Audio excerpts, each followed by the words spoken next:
alam nyo guys, this weekend, we had a short but sweet getaway here in Tagaytay. We checked in at Via Apia, one of the highly rated hotels dito sa Tagaytay.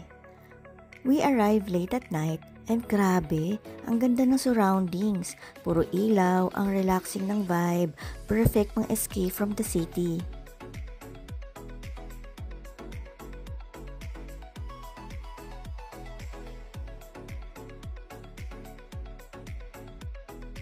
Pagpasok sa lobby, super welcoming yung feel. Tapos, just in front ng lobby, nandun na agad yung dining area nila. Ang ganda, very cozy, parang perfect spot for coffee or dinner, lalo na ngayon ang lamig sa Tagaytay. After registration sa lobby, pinapili na kami kung anong gusto naming breakfast tomorrow. Room tour. Pagpasok sa right side, andyan agad ang lagay ng mga damit. May 2 hangers and disposable sleepers. Sa likod ng door, meron namang fire extinguisher and emergency evacuation plan. Just beside the open closet, CR naman. Malinis naman ng comfort room, may toiletries, hot and cold shower, may towels din ang kasama, and may hair blower din.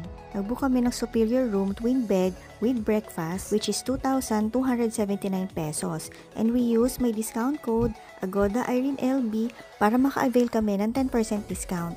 This room is good for 2 tapos kids up to 12 stays free. Make sure to book with Agoda para ma-redeem nyo ang 10% discount.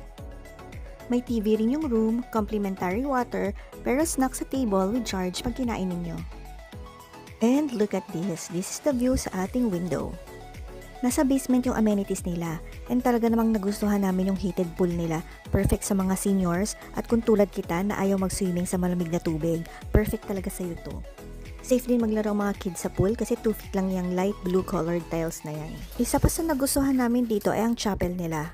Perfect for quiet reflection. Kaya naman, if you're looking for a chill weekend spot dito sa Tagaytay, try nyo dito sa Via Apia. Worth it to, promise.